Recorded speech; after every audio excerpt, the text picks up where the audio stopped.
안녕하세요. 필라테스 강사 카인드콩입니다.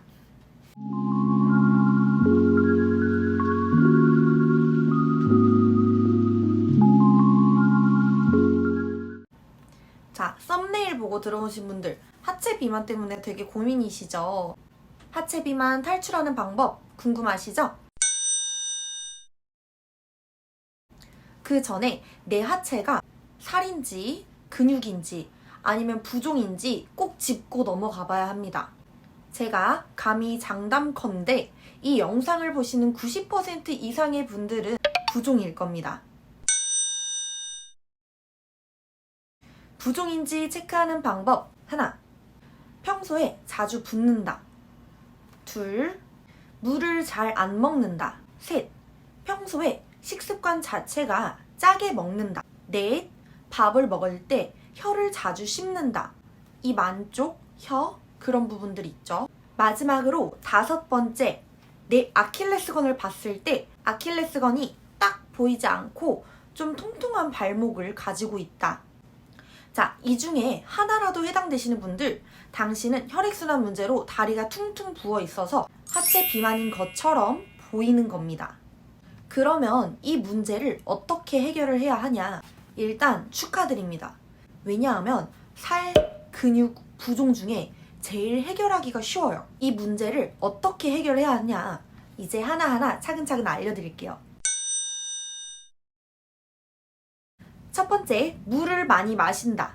물, 하루에 얼마나 드셔야 하는지 알고 계신가요? 본인 체중의 약 30% 정도 드셔주시면 됩니다.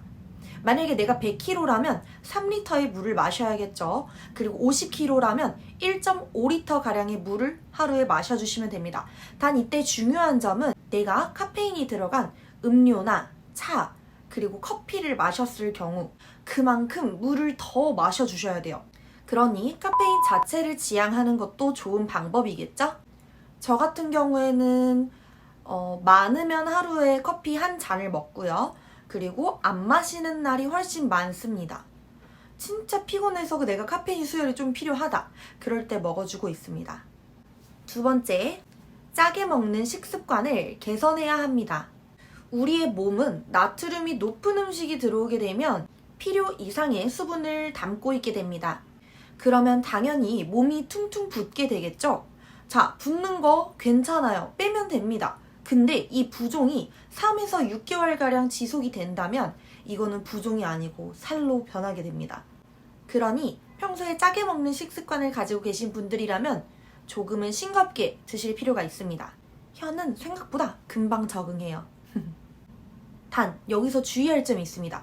그렇다고 너무 저염이나 무염으로 먹게 된다면 무기력 그리고 불균형한 전해질 수치를 야기할 수 있기 때문에 적절한 선을 지켜주시는 것이 굉장히 중요합니다.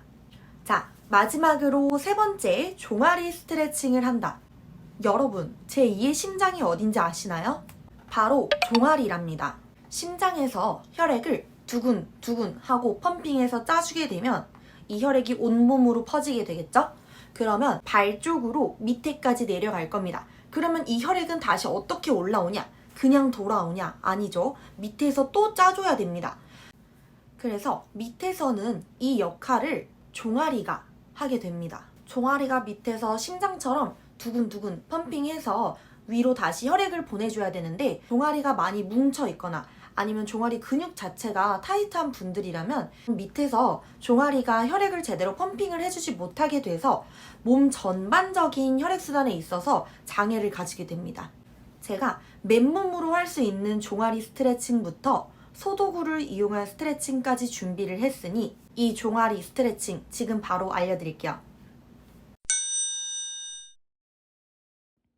먼저 맨몸으로 할 수 있는 스트레칭부터 알려드릴게요. 발가락 부분으로 계단을 밟고 서주실 거고 뒤꿈치를 바닥으로 꾹 눌러낼 거예요.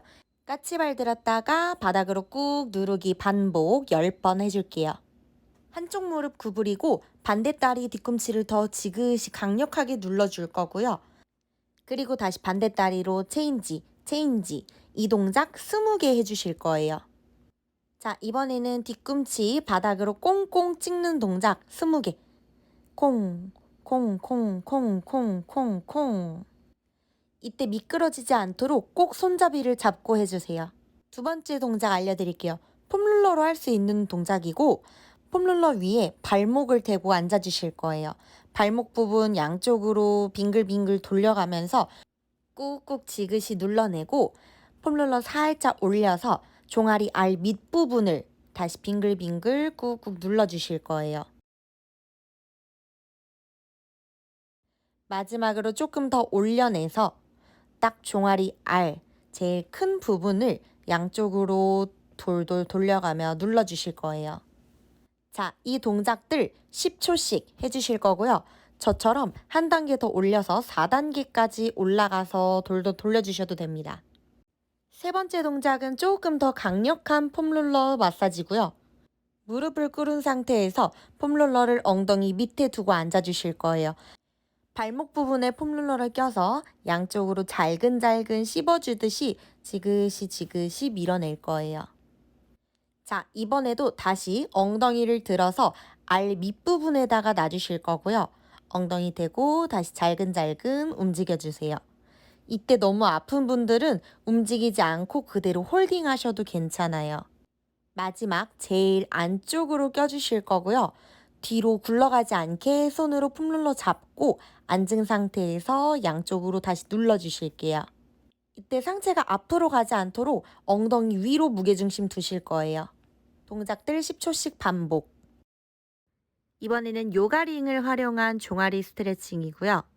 요가링을 낀 상태에서 발등을 당기고 다시 밀어내고 당기고 밀어내는 동작 10번 반복해 주실 거예요.